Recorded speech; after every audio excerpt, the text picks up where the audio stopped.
Hi, I'm James Stewart, Book Promotion Specialist at FriesenPress. I'm sitting with Lieutenant Colonel Chris Linford, who wrote Warrior Rising with us. Just wanted to ask you, first off, Chris, what's your military background? I'm a what's called a Health Services Operations Officer, and as well as far as military deployments, I served in 1991 in the Persian Gulf War with one Canadian field hospital, in 1994 in Rwanda on Operation Passage, and from 2009 to 2010 I served in Afghanistan at the Role 3 Combat Hospital in Kandahar. It's just like, it was like being on a different planet. Yeah. You know, like everything that we thought was right, they thought was wrong. So it's very hard to, to come from a first world country to go to a very much a third world country and not be an arrogant idiot is the first challenge. You know, you're not there to save the world. You're not there to change them. You can't. 19 years ago, after my deployment to Rwanda, I became quite injured and ill with post-traumatic stress disorder. Been managing it fairly well over the last several years before my tour in Afghanistan. I started to lose my ability to sleep at night, even losing, starting with losing an hour, and then it went to 2 hours, and then 4 hours. And then I was lucky to get a couple of hours sleep. My short-term memory was shot, which is pretty critical when you're in a war zone, that you can remember stuff, especially working in a combat hospital. What it does is it just starts to rewire your brain. You start to think in a different way, you start to respond in a different way to various stimuli. And I think through that I started to notice it happening a little bit, and then it started to happen a lot. I met a psychologist who asked me about writing a book and if I'd considered it. And he said something to me that really resonated. He said,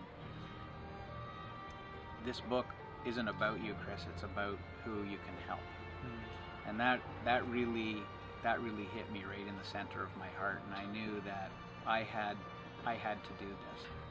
It really strikes me that there are veterans that are older, that are previous generations, as far back as the Second World War, that have suffered through their whole life with PTSD and not knowing that they should be talking about it. They were always told that they should not talk about it. For instance, I have a few triggers, like really sharp, loud noises will trigger me and make me very uncomfortable.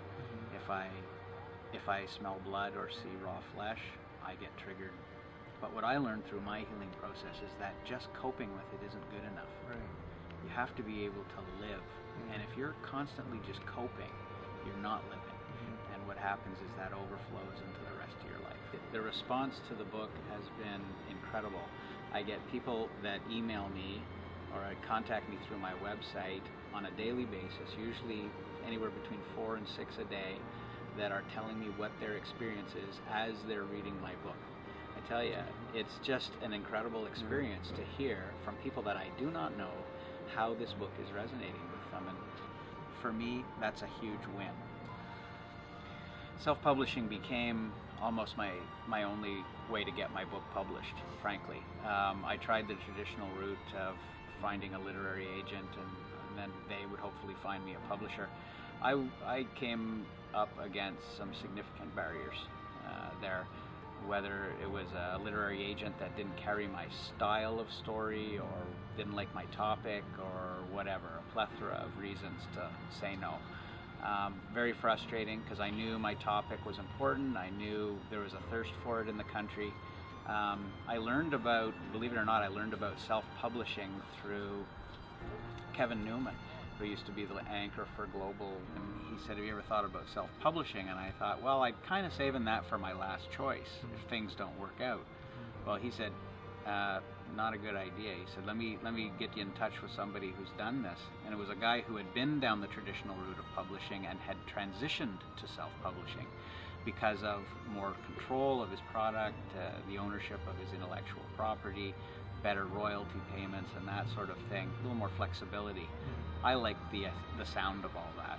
So I eventually found FriesenPress, and I went through a couple of others, interviews, and frankly, FriesenPress offered the best.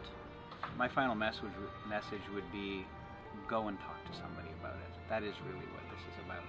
If If they tell you no, you're okay, you're a little anxious or you got a funny little personality or whatever, then get on with it. But if you have something like PTSD going on, now is the time to get it corrected. Vice waiting decades like I did. That's not the way to do it. So this is about hope. You're not alone. There's lots of us out there with this. And just, it seems just learning that you're not alone with it makes it just a little bit easier to come forward. Yeah, it does. Thanks, Chris. We really appreciate it. You're welcome. Thanks Thank for you. having us out here.